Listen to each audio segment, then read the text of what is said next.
Hello!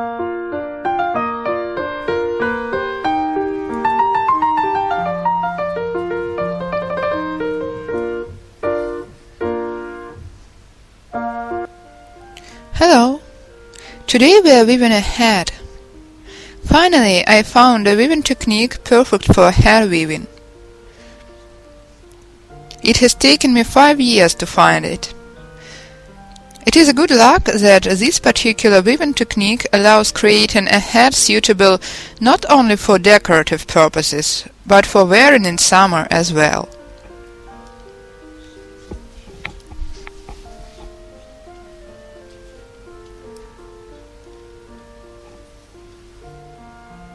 A few words on the history of this weaving style. As you already know, Burkina-faso has fascinated me, so I'm devoting the current summer to this weaving technique.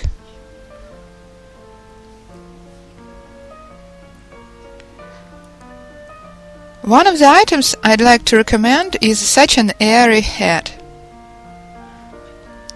This one was my first attempt.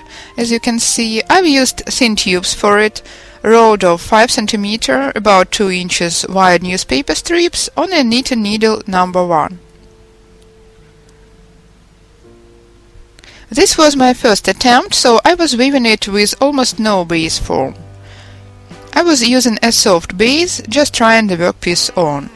As you can see, I failed to estimate the height, so I'm going to use this one for decorative purposes only. Even though this hat is much lighter than the ones I've tried weaving in a normal rope-like technique, it seems a bit heavy to me. So I felt like making it still lighter. That's why I've decided to apply the paper I used to weave flowers over. I will share the link. Here are my tubes. This type of paper is very thin. It is similar to tracing paper or maybe cigarette paper. At my work we sell metal products, so we've got rolled steel sheets interlaid with such paper. Baking paper is somewhat similar to it too, and it is rather easy to find at any shop. So I've cut it into narrow strips, about 4 cm wide, about 1.5 inch. Well, my paper is not perfectly smooth, but I've tried my best to make the strips more or less identical. And I've rolled the tubes round Kirschner wire number 1. Then I've coated them with a protection soak with some white acrylic enamel added. As for these tubes, I've coated them with a protective soak mixed with water with no paint, so they are naturally colored. I've dried them and kept them in the freezer till today. Now I've taken them out to use them for weaving. This is a paper natural color. I haven't added any colorings, just protective soak and water in identical proportions. So I've coated the tubes, dried them, put into a freezer. Now they're out, let's start working.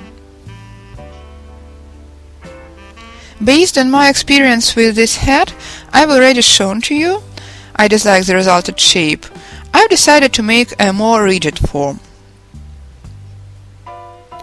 Well, I was thinking of a totally rigid base, made of wood or foam plastic, for example. But it is worse even if you are going to start mass production. In my case, I've decided just to make the base I've got more rigid. So I filled it with different pieces of fabric at first, after which I found some remainders of foam. What I mean is, the base is to be filled tightly enough to allow pinning the weaving. A pin has to sit in a base strongly enough. Foam suits perfectly for this purpose. So I found some foam remainders and used them to fill the base along the edge. As a result, I've got such a base, not too rigid but enough to work with. As a base, you can use odd heads of different shapes, a taller or a shorter one like this.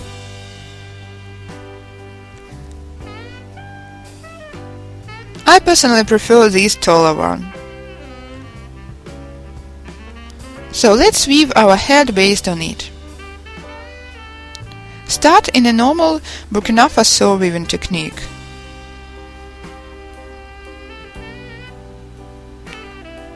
Here I've got 2 tubes, bend, adjoin a pole, bend the left one and lead one of the poles down.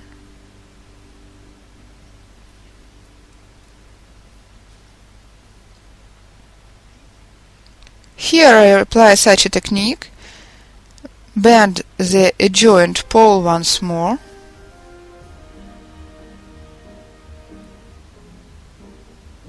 turn, lead down, adjoin the next pole,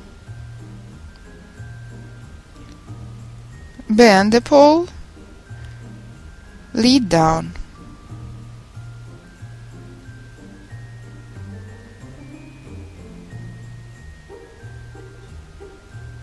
One more pole. 1, 2, 3. 1, 2, 3. Well, I believe it is enough, otherwise the gap in the top will be too big.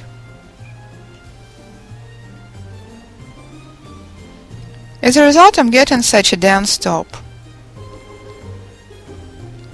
Now curve and use one of the basic tubes as a pole. 1, adjoin, continue weaving, lead down. The next one. 1, bend the pole, lead the basic tube down. At this stage I'm adding a new pole. Well, actually 2. I'm going to bend it later.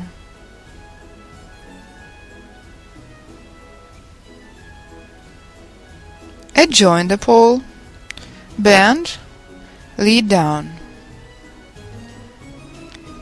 Bend this new pole. Here I perform active lengthening.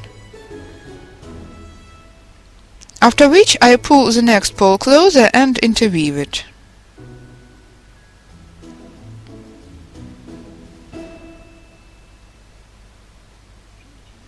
It is when I start forming the intervals between the rows. I don't suppose weaving to be too tight, though it's up to you to choose the way you like.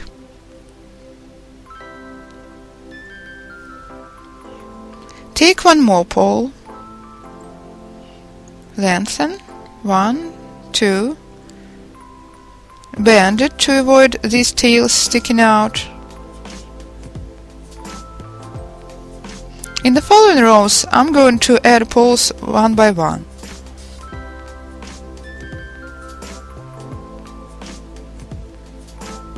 Now adjoin the next pole of the existing ones. 1, 2. The distance to the next pole is rather big, while we are going to widen the workpiece. That's why I'm adding one more new pole.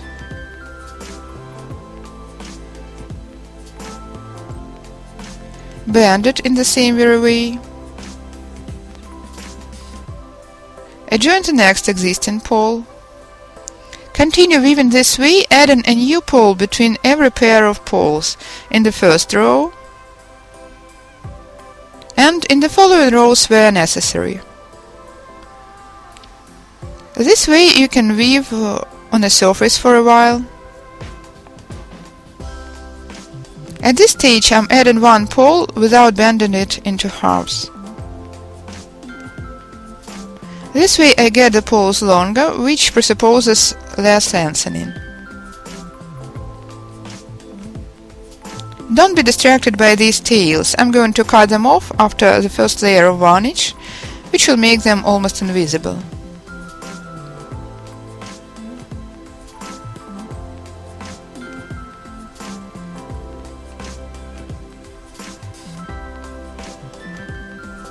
Continue weaving.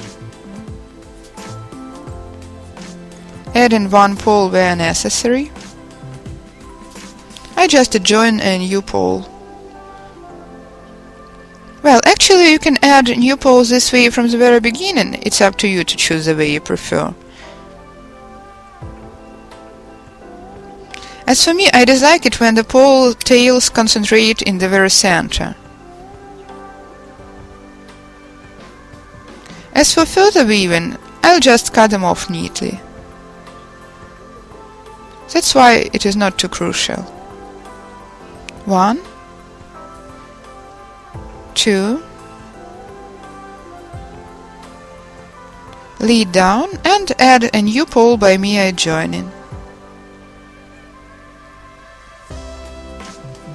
Here I've got a short tail, so I lengthen it.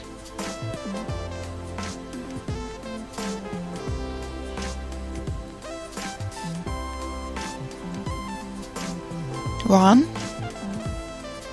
2,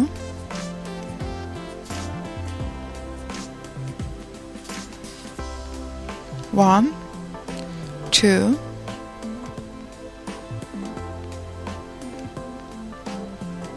let's lengthen this tail here.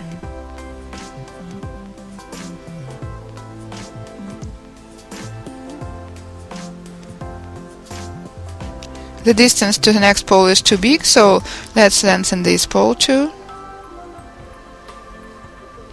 And join one more additional pole to widen the weaving.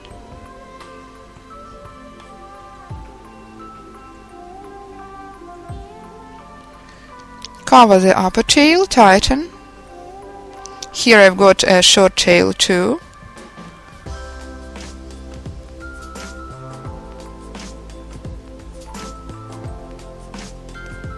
Continue weaving this way until it's time to place the workpiece onto the base.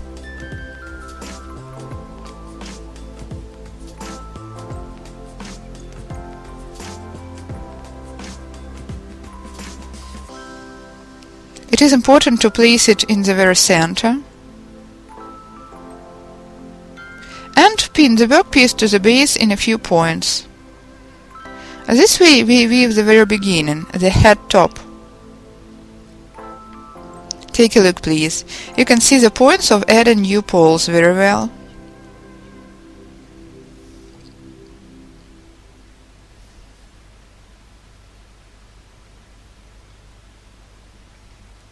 Pin the weaving to the base in a few points for further convenience.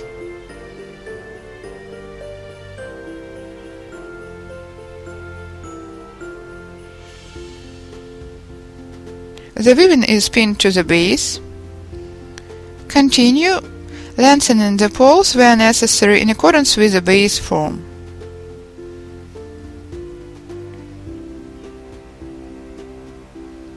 I've lost one pole when lengthening.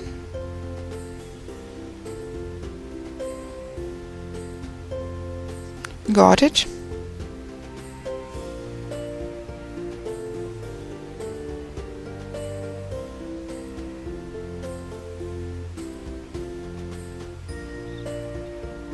Continue weaving.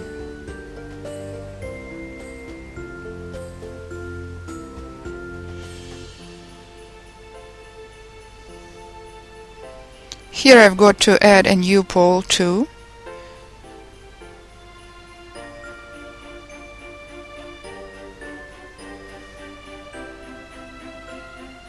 One, 2.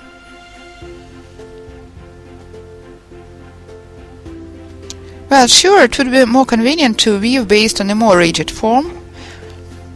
If you've got such an opportunity, you can think of some rigid base.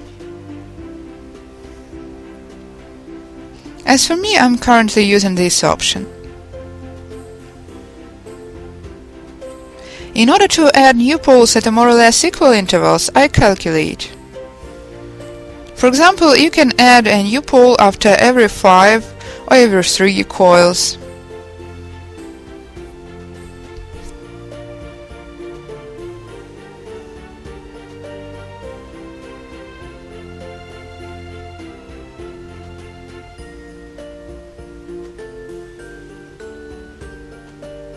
When you pass on to the head brim, it is where you have to add poles oftener for sharp widening.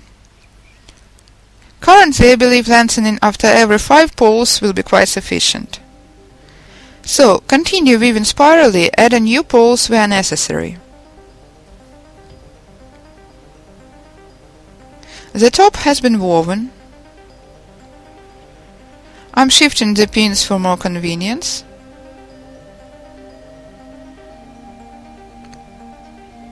So, the top is ready for weaving the crown, middle section of the head. I turn the item over. For me it is more convenient. All the poles stick out. I continue weaving almost without adding new poles.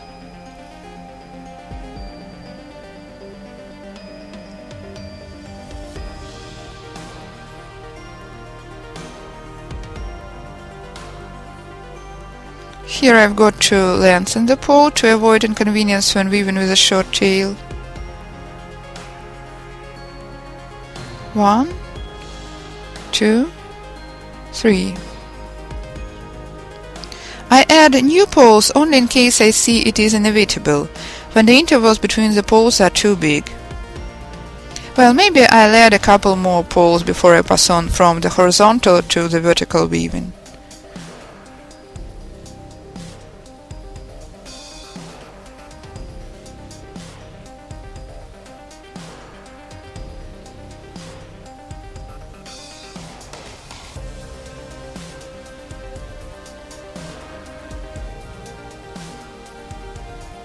Let's join an additional pole here, both to avoid tightening the head and to mask the tail.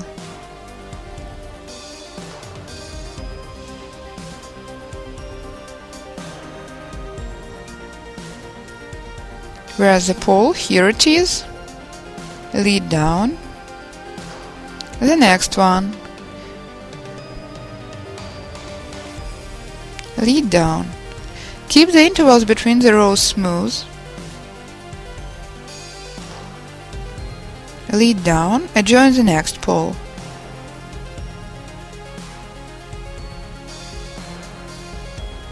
Well, actually you continue weaving in the same very way, the only difference is the direction.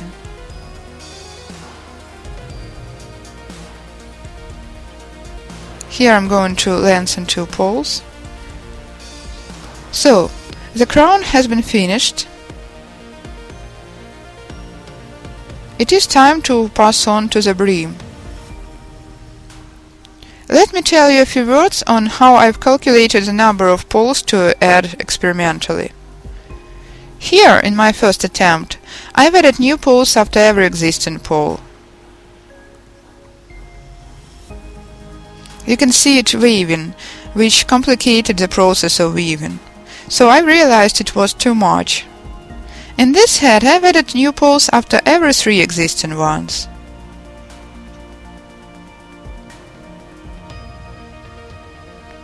This way I've made the widening rather smooth. Well, I could continue experimenting, but what for? I've come to the above conclusion and it is quite satisfactory. I've taken the pins out, take the weaving off the base.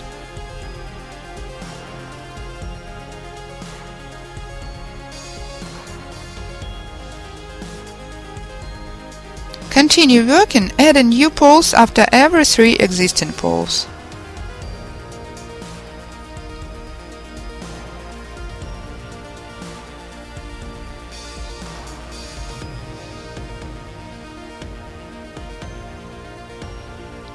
Here I'm lengthening the short tube.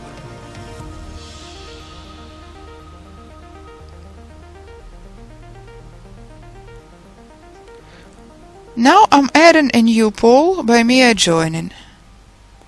I'll cut off the tails later.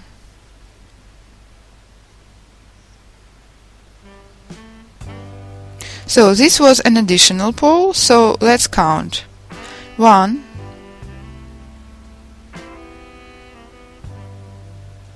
the second pole,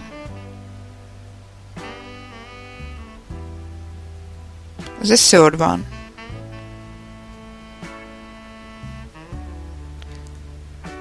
Now it's time to add a new pole.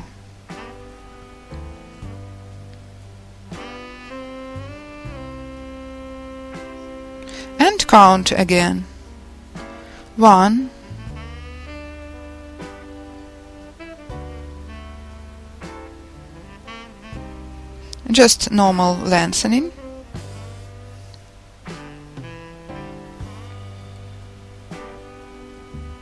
2,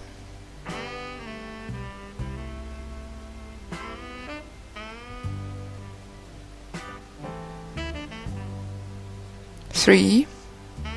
Here you can start curving the brim. Add one more new pole. And continue this way, adding a new pole after every 3 existing ones, directing the brim horizontally at the same time.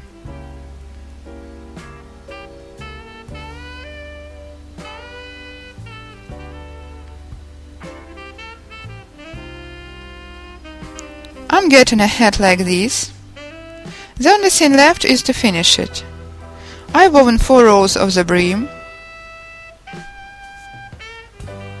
In this case, the formula for the brim widening is the following. In the first 2 rows, I was adding new poles after every 3 existing ones, as I promised to.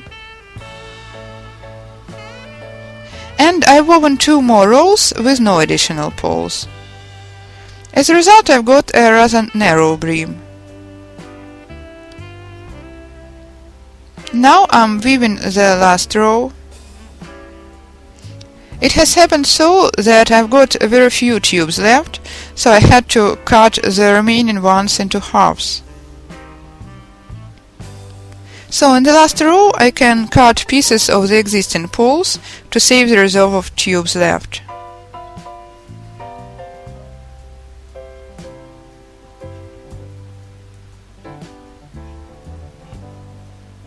I'm sharing my trick just in case. Who knows, maybe you'll have to save as well.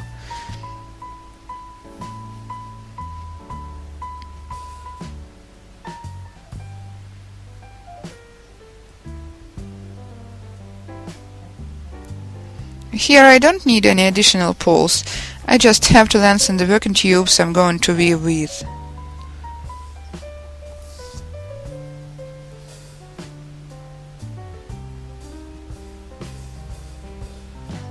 Now, in the very end, I have to bring the row to knot. For this purpose, I'm decreasing the interval between the rows gradually.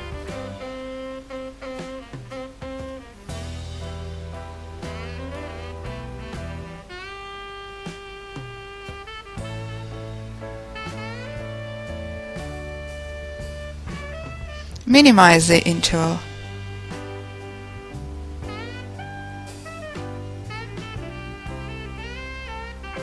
This way.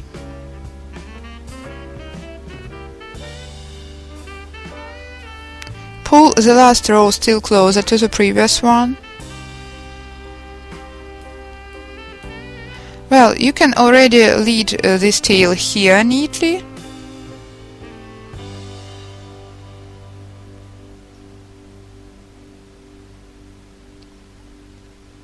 And the next tail into the next loop.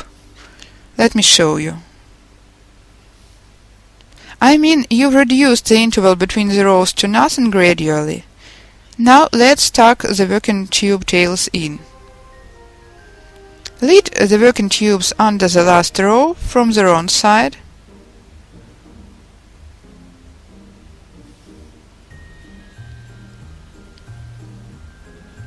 The tubes are so similar to straw that I'm feeling as if working with straw.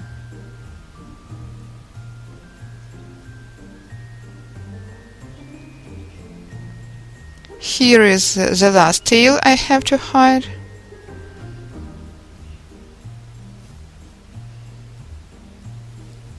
Just hide it under the last row.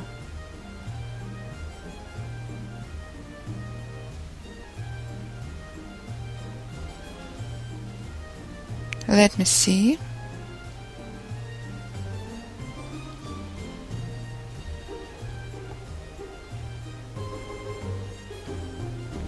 this way. Got it. That's all. I've done all I could do. Smoothen the shape. The only thing left is to varnish the head and to cut off the tails afterwards. I'll try to show you the head state. This one is very soft so far, like a real straw head. While this varnished head is more rigid, but not too rigid either. I don't coat the heads with anything but lacquer.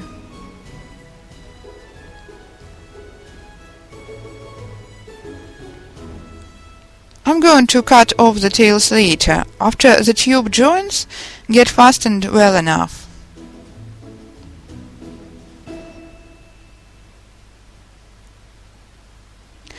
So I varnish the head from both inside and outside, and after it gets dry I cut off the excessive tails carefully, which changes the item drastically. So far the head looks a bit untidy because of the tail sticking out from inside and outside.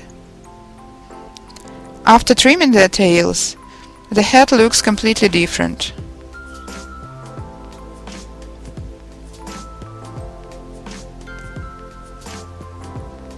The protective coat is acrylic varnish, half dull, water-based. In my case the varnish is called Element Decor.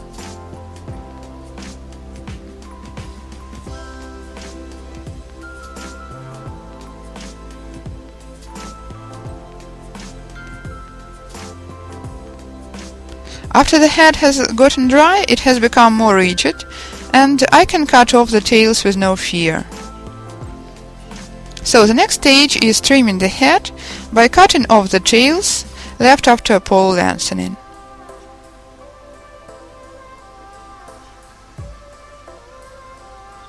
Well, the process of lengthening was quite easy, but now you have to spend some time cutting off the tails.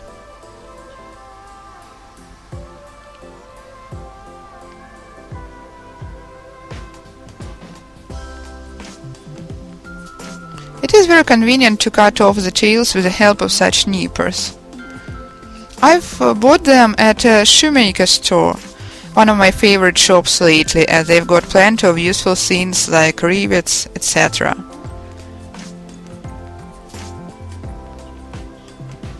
So I'm cutting off the excessive tails from the inside. Can you see how nice looking the wrong side is?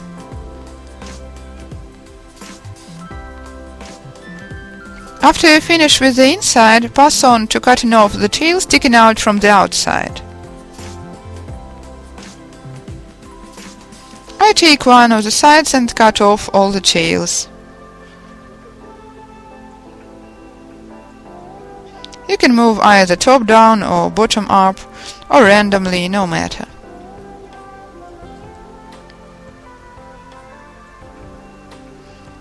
So I've trimmed a few rows and I'm moving down along one side. Well, it's not worth much talking. Just cut off all the tails. The item has already gotten fastened by varnish. That's why you can cut off the tails fearlessly. You can cut them up at the weaving level or a bit higher. Continue trimming the head. Trim the edge in the same very way.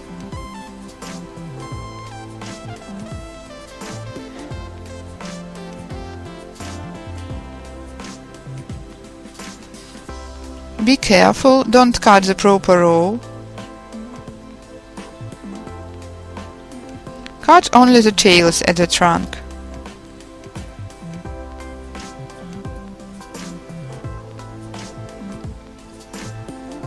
It is already getting neat. I'm going to cut all the tails left. It is the way the ready head looks, trimmed and neat, both from the inside and outside. It's up to you how to decorate the head, either with some beads or ribbons.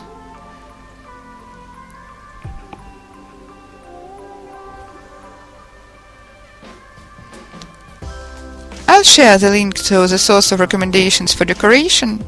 Our task was to weave such a summer head of paper osier.